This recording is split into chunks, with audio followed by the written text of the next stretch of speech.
Herkese merhaba. Bu videoda filmime mood video hazırlayacağım ve bunu tabii ki yapay zeka ile yapacağım. Enkidu'nun Kayıp Kitabı isimli Kültür Bakanlığı'ndan senaryo geliştirme desteği aldığım bir uzun metraj senaryom var. Ve bu senaryonun yapımı için önümüzdeki süreçte bakanlığa da yapım desteği için başvuracağız. Bu hikayeden size kısaca bahsedeyim çünkü bu yapacağımız mood video filmin tamamını kapsamıyor. Filmin içinde bir masal anlatısı var. Filmimizin ana karakterleri iki çocuk ve bu iki çocuk bir yolculuğa çıkıyorlar. Ölümsüzlük arayışı için bir yolculuğa çıkıyorlar. Ve bu yolculuk sırasında da Enkidu'nun Kayıp Kitabı isimli bir masal kitabını okuyorlar. Enkidu'nun Kayıp Kitabı Gılgamış Destanı'nın alegorik bir uyarlaması. Kendilerini bu masaldaki, bu epikteki karakterlerle özdeşleştiriyorlar. Ve onların yaşadığı dilemmayı kendileri de bir nevi yaşıyor. Bu masal sahnelerini filmin içinde nasıl canlandıracağım hala kafamda net değil. Bu bir animasyon mu olacak yoksa bir stüdyo tasarımından mı ibaret olacak? Gerçekten bilmiyorum. Üzerine çalışmam gereken bir alan. Yapay zeka ile neler yapabileceğimi de denemek istedim. Midjourney'de üreteceğim resimleri Picalabs ile animasyona çevireceğim ve PlayET isimli ses yapay zekasıyla da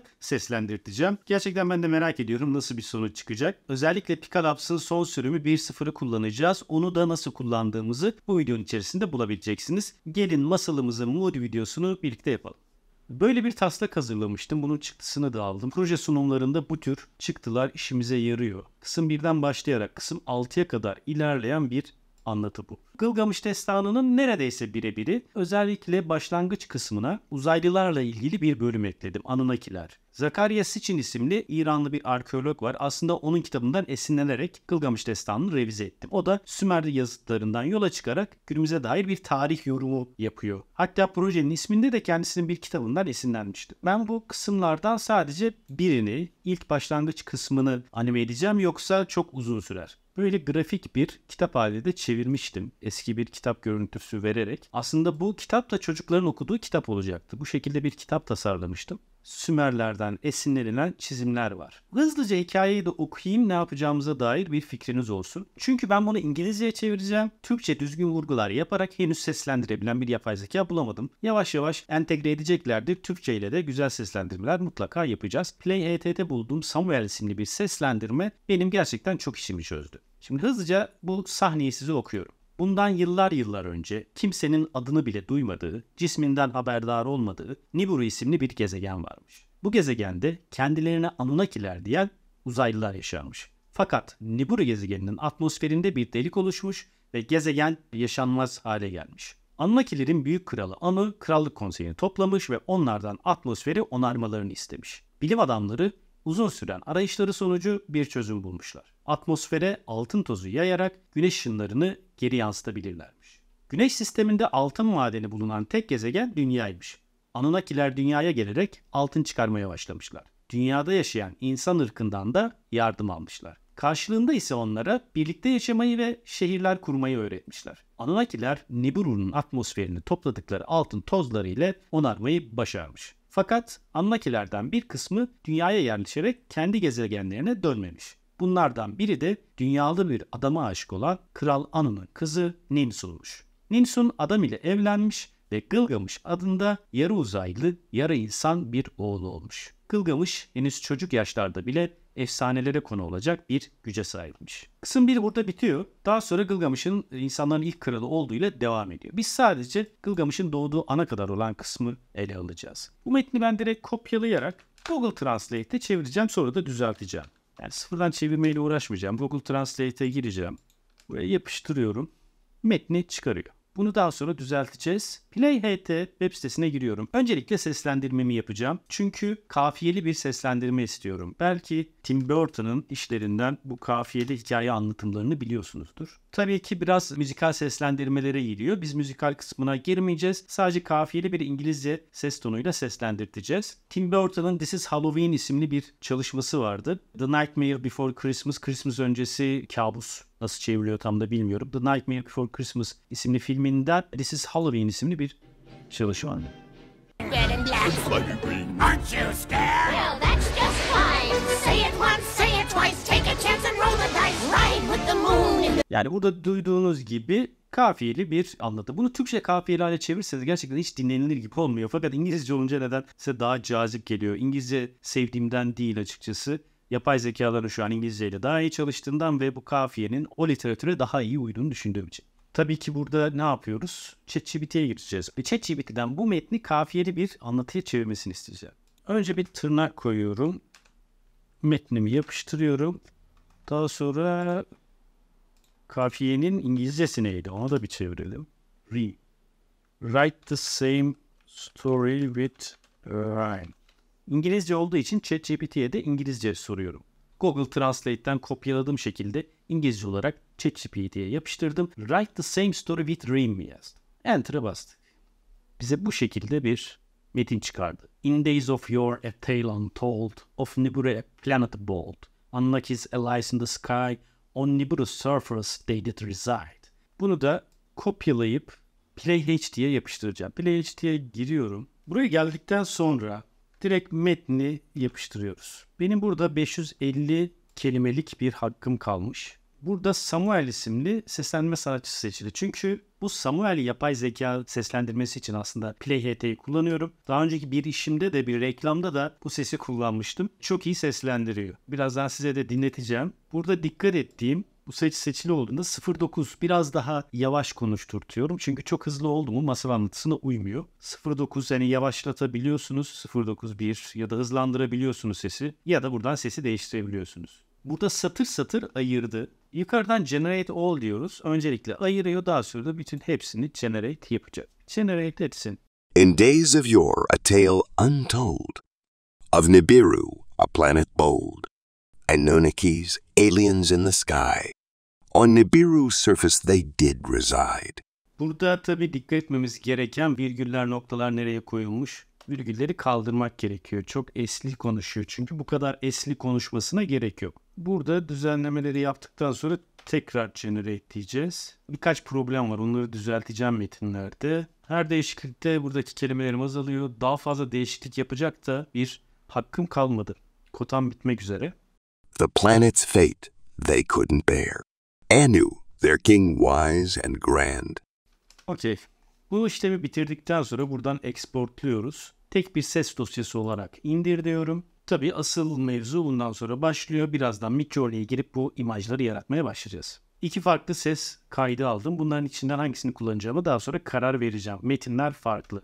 Years ago a tale untold in cosmic realms, secrets unfold. Deneme amaçlı birkaç resim üretmiştim. Doğru promptları bulmak için biliyorsunuz artık prompt mühendisliği diye bir terim ortaya çıktı. Hangi dilde, realistik mi, animasyon mu, Stüdyo Ghibli animasyonu mu ya da daha farklı bir dilde mi olacak diye bir şeyler denedim. Onları hızlıca göstereyim ve beğendiğim üzerinden devam edeceğiz. Buradan başlamışız. Sumerian gods are having meeting, a large spacious room, anime style Stüdyo Ghibli. Yani Stüdyo Ghibli gibi başlatmışım. Bu Stüdyo Ghibli'yi başka bir kısa filmim var. Onun masal sahnesini birebir film haline çevirmek için kullanacağım. Hep bir fantastik dünyaya kaçış var benim hikayelerde. Bu da Stüdyo Ghibli ile ilgili çıkardığı referanslar. Daha sonra bu iş için daha distopik ve gerçekçi bir tarafa kaymak istedim. O nedenle promptlarımı değiştirdim. Animasyondan biraz daha buralara kaydık ilk etapta. Bu tür imajlarda ürettirdim. Bunları da kullanmıyorum bu arada. Ya bunları kullanmıyorsan neleri kullanıyorsun diyebilirsiniz. Bunlar gayet güzel. Ama ben hikayemi anlatmak için bunları tercih etmedim. Browser'da açıp göstereyim. Yani görüntü kalitesi çok yüksek değil bunları. Ne kadar upscale yapsanız da yeterli olmuyor. Daha da aşağılara inelim, ben size kullandığım görselleri. Burada tekrar bir Ghibli'yi deniyorum. Creatures like Sumerian gods, Sumerian deities, their heads like eagle and crocodile. Kafaları kartal ve timsah gibi Sümer tanrılarına benzer yaratıklar bir masanın etrafında toplandılar ve büyük geniş bir odada anime style Stüdyo Ghibli el çizimi vesaire dedikten sonra ortaya çıkan sonuçlar bu şekilde. Burada biraz daha steampunk denedim. Steampunk çevirirsek nasıl olur? Bu noktalarda animeye çevirinizde sıkıntı yüz hatlarını detaylı bir şekilde yapamayışı. Mesela burada alien oldukları için biraz daha düzgün yapabilmiş fakat bu çok karikatürize. Yani benim hikayemin ciddiyetini barındırmıyor. Ya da buna bakalım. Bunda da mesela yüzler, gözler, burunlar birbirine kaymış. Bir kalapsa attığımda bunu güzel anime edemeyecek. Sümer tanrılarına benzer uzaylılar. Tanrı kostümü ne demekse. Sumerian deities, creature faced humanoids. Hayvan suratlı humanoidler. İnsansı şeyler, yani makineler aslında. Yine bir masanın etrafında oturmuşlar. Benim doğru promptu bulduğum yer burası. Ben bunları çok beğendim ve bunun üzerinden ilerlemeye karar verdim. Ne yazmışım bir bakalım. Çünkü bunu da kopyalayacağım aynı zamanda. Aliens like Sumerian gods, god costumes, tanrı kıyafeti, Sumerian deities, Sümer efsanelerindeki şeyler, tanrılar aslında deities. Creature faced humanoids, yaratık suratlı insansılar, makineler gibi. Tron, yani tahtın olduğu yerde toplanmışlar. Yuvarlak bir masanın etrafındalar. Geniş bir oda. Burada şunlar her şeyi değiştirdi. Her şey okey, yukarıdakilerle aynı fakat fotorealistik, hyperrealistik. Şuraya da virgül atmayı unutmuşuz. Yani foto gerçekçi, hiper gerçekçi, golden hour, büyülü saat, golden hour büyülü saat diye çeviriyorlar. 35 mm lensle çekilmiş diyorum. Depth of field, alan derinliği ve steampunk. Yani steampunk'tan uzaklaşmadan humanoid, steampunk dediğimizde bunlar çıkıyor. Burada tabii ki AR, aspect ratio 16'ya 9'a çevirdim. Kare çalışıyordum. Ve quality var aslında burada. Bir, quality yazınca göstermiyor ama quality de var. Midjourney 5.2 ile çalışıyoruz. Ve burada çıkardığı resimlere bir yakından bakalım. Gerçekten yaratıcı, değişik. Yani benim hiçbir zaman hayal edemeyeceğim bir kostüm. Yani şu kostümü ben hayal edemem açıkçası. Bunlar var mesela, yaratıkımsı, ne oldukları belli olmayan ama atmosfer çok iyi. Mumlar, bir masa. Anadakiler bunlar olabilir mi? Olabilir. Bence olabilir. Burada da toplanmışlar, atmosferlerinde oluşan deliği gidermek için bir şeyler konuşuyorlar gibi. Burada da yine değişik tasarımlar. Gerçekten iyiler. Bunları anime edeceğiz. Evet, şimdi şunu bir kopyalayalım. Bir kozmik real, bir uzay. İlk cümlelerde böyle şeyler var. Burada ne yazmışız? Dystopic universe, away from space, different shape planets, photorealistic vesaire. Bunda different shape planets'i iptal edelim. Çok fazla planet çıkmış ortaya. Bir göstereyim size. Tekrar yazalım biz. Bunlara uyumlayalım. Imagine prompt. Daha sonra şunu kopyalıyorum. Ne demişiz? Aliens like Sumerian gods. Bu şu anki sahnemizde yok. Şu an kozmik bir uzay tablosu çizmemiz lazım. Kozmik bir uzay, ilk açılış sahnesi. Oradaki Nibiru gezegeni, onu göreceğiz. Uzaydan bir görüntü yazdım. Cosmic Realms yazdım. Yalnız bir gezegen yazdım, Nibiru. Kendisi yaratsın, bir gezegen yaratacak bakacağız. Galaxy Lights. Sallıyorum şu an. Böyle bir şey yapsın bakalım. O yaparken daha önce yaptığım ve indirdiğim resimleri de size göstermek istiyorum. Gerçekten kullanılabilir bu arada. Belki de kullanacağız şu an, bilmiyorum. Yani gerçekten çok başarılı. Steampunk ve diğer görüntülere uymuyor olabilir ama sonuçta bir uzay, başka ırklar. Bu mesela Gılgamış olabilir. Bir saat gibi bir şey yapmış. Neden acaba? Yani neyi referans alarak böyle bir Lonely Planet Galaxy? Bunu refreshleyelim. Buradaki Cosmic Realms, kozmik mevzusunu bir kaldırarak deneyelim. Doktor Strange'in dünyasına çeviriyor Cosmic Realms, çünkü o filmlerde geçtiği için herhalde onu referans alıyor. Bundan bir tane daha yaratmasını istiyorum. Beğendiğim bir tarz. Yine benzer bir şey. Away from Space. Sanırım Cosmic Realms değil de bu Galaxy Lights. Bir de bunu silerek deneyeceğim. Bu Midjourney promptları denemeleri gerçekten zaman alıyor. Prompt mühendisliği. Hani yavaş yavaş bulacağız diye düşünüyorum. Yeni bir şeyde girelim. Imagine diyelim, yapıştıralım. Şurada bir virgül eksiği vardı. O virgülü koyacağım. Şunu da sildik. Şimdi bu masalın girişinde ne göreceğiz? Uzay, gezegen, galaksi. Basic şeyler yazdık. Bakalım ne çıkaracak. Masalın belli bir kısmında bunu kullanabilirim aslında. Yani bu Anlakilerin U1 diyelim şehri olabilir. Bu da yeniden yarat dediğimde çıkardığı karakterler. Depth of the Field çok iyi. Bunu altın saate çeviriyor. Şimdi jeton düştü. Yani altın saat, daha doğrusu Magic Hour, büyülü saat, akşam ışığı demek. Ama onu altın saat olarak algıladı nedense. Yine de bunu kullanabiliriz mesela. Upscale 4x diye. Bir de bu promptu deneyelim. Ne demiş? A dystopian universe. Distopik bir evren. Eski Sümer zamanı, away from space. Golden Hour'u yine kaldıracağım. Bu Golden Hour kafaları karıştırmış belli. Evet, geliyor. Bakalım ne gelecek? Evet, güzel resimler gelmeye başladı. Bu da atmosferde delik oluştu ve burada yaşıyorlar denebilir. Benim hikayeye çok iyi uyuyor şu. Aslında arkadaki bir gezegen ama aynı zamanda bir bubble gibi. Beğendim. Bunları bir upscale yapalım. Burada da Very Strong'u görüyoruz. Çok başarılı. Yani tipler karakterler, dizaynlar, yani şunlara bakar mısınız? Hepsi birbirinden farklı. Çok değişik tipler yaratmış. Bunların hepsini upscale yaparak indireceğim. Bu da very subtle, yani ufak değişiklikler yap dediğimizde karakterlerin pozisyonunu korumuş, sadece tasarımsal olarak ufak tefek şeyler eklemiş veya çıkarmış. Kostümde ufak tefek değişiklikler yapmış. Bütün videonun yapılışını göstermem çok zaman alır. O yüzden bu çıkardığımız imajlar üzerinden ilerleyeceğim. PicaArt'a giriyorum. Pica.art ve My Library'ye girelim. Benim burada daha önce denediklerim var. Discord'da nasıl çalışıyorsa aslında aynı şekilde çalışıyor. Sadece çok önemli özellikler gelmiş. Burada upscale gibi. Direkt resimden yapıyoruz. İstiyorsanız komutla da üretebiliyorsunuz. Fakat komutla istediğiniz görselleri birebir üretmeniz zor. Sesten anladığımız üzere bir şeyler gelmiş. Bu upscale versiyonu. Bu aslında filmimizin başlangıç planlarından biri olabilir. O yüzden bunu ben şimdi indireyim. Bunu anime etmeye çalışıyorum. Picalabs'ta. Picalabs'ın şöyle bir özelliği var. Sadece JPEG ile çalışıyor. Midjourney'de bunları WebP olarak indiriyoruz. Bir kısmını da PNG olarak indiriyor. Ben bu WebP ve PNG arasındaki farkı henüz çözemedim. Yani bilen varsa bana söylesin. Bazen PNG indiriyor, yüksek dosya boyutlu, bazen de WebP indiriyor. Buraya fotoğrafımızı yükledik. Image or video kısmında. Video Options'a geldik. Burada kaç frame, kaç kare olmasını istediğinizi seçiyorsunuz. Maksimum kaç destekliyorsa tabii ki onu seçiyoruz. 24 kare olsun, daha akışkan olsun, güzel olsun. Motion Control'e geliyorum. Pan, Tilt, Rotate, Zoom gibi ayarlar var. Motion'ın derecesini seçin diyor. Ben Motion'ı istiyorsanız 1'de bir deneyelim. 1'de bir görün. Daha sonra 0'a çekeceğim bunu. Herhangi bir zoom in out'ta yapmıyorum. Motion Control'de. Burada parametreden de yazacağınız tekste ne kadar uygun olup olmayacağını gösteriyor. Mesela bu imajı yarattınız. Burada bir seed değeri atacak buna yarattıktan sonra. Bu özellikleri kullanmak istiyorsanız da aynı şekilde bir ürün ortaya çıkarmak istiyorsanız da bu seed numarasını kopyalayıp buraya yapıştırıyorsunuz. Bu seed'in özelliklerini kullanıyor. Negative prompt'ta istemediğiniz kötü gözüken şeyleri yazıyorsunuz. Buraya morph yazıyorum. Morph olmasın. 10 megabaytın üzerinde bir dosyayı kabul etmiyor. O zaman Photoshop'a gireceğiz ve bu dosyayı 10 megabaytın altına indireceğiz. Böyle bir prosesi var. Hani oradan oraya, oradan oraya atıyoruz. Picalabs'ta bu yukarıda isterseniz bu şekilde de görünümü değiştirebiliyorsunuz. Burada Explore kısmında size yapılan diğer örnekleri gösteriyor. Örneklerde bu arada seed dediğim bu. Bu seed'i kopyalayıp kendi seed bölümünüze yapıştırarak buna benzer imajlar ürettirebilirsiniz. Şimdi buna biz zoom in ekleyelim. Yine birlik bir zoom in. Aynı anda birkaç işlem yaptırabiliyoruz. Şimdi ben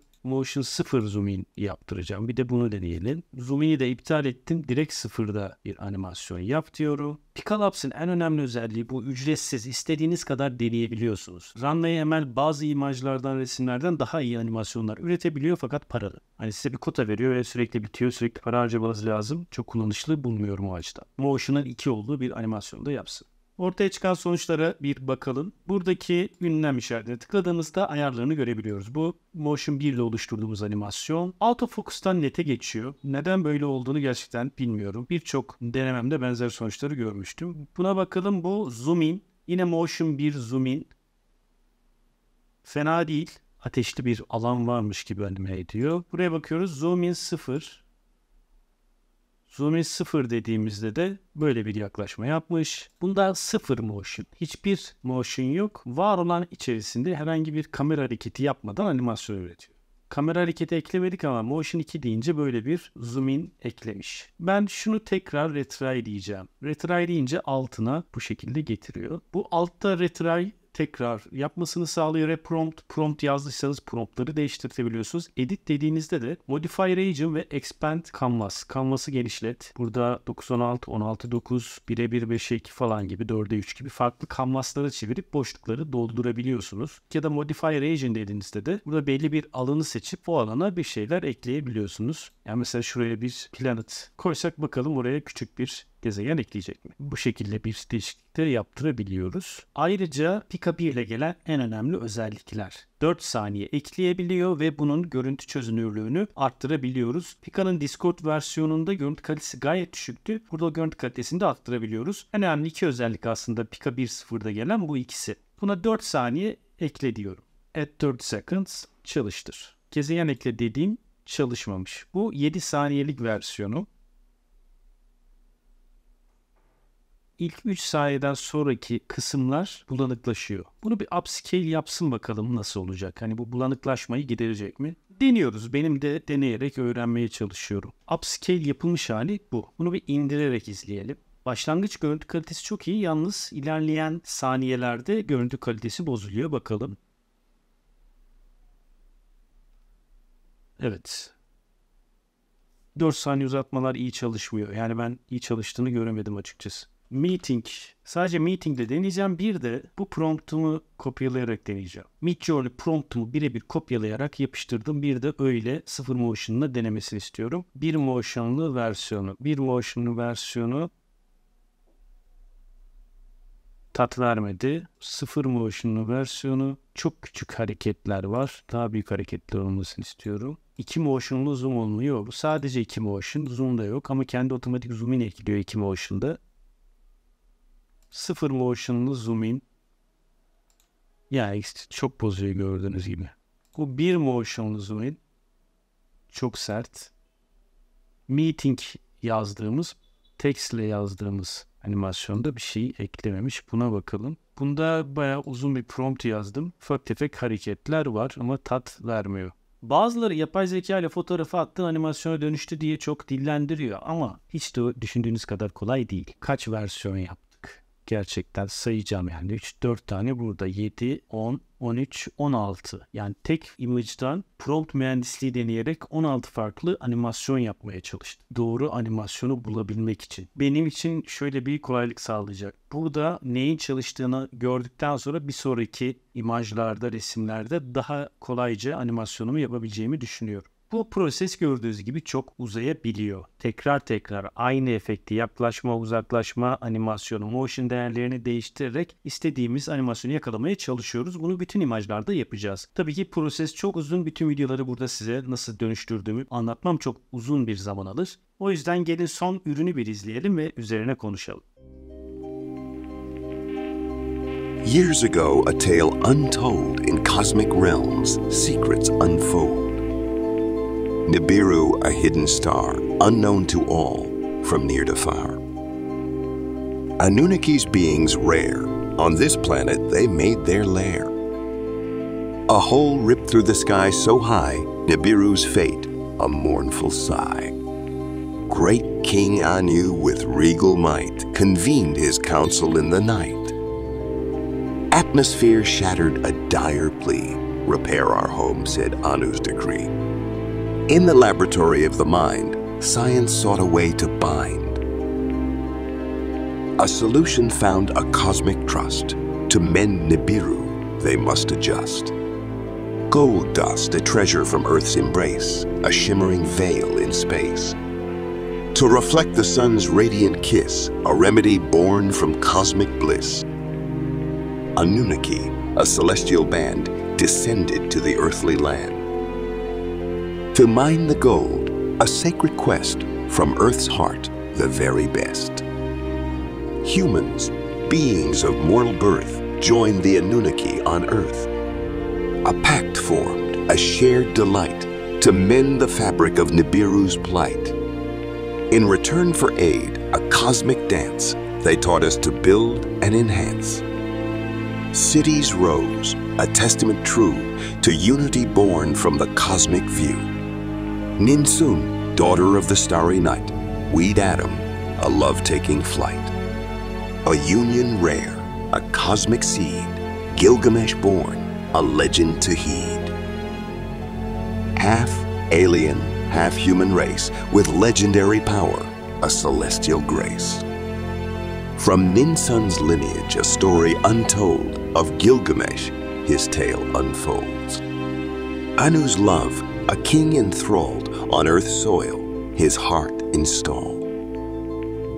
But Nibiru called, a distant hum. Some Anunnaki stayed, their journey done. Gilgamesh, a child of lore, with powers vast forevermore. A tale in rhyme of worlds entwined, in cosmic dance, their destinies bind.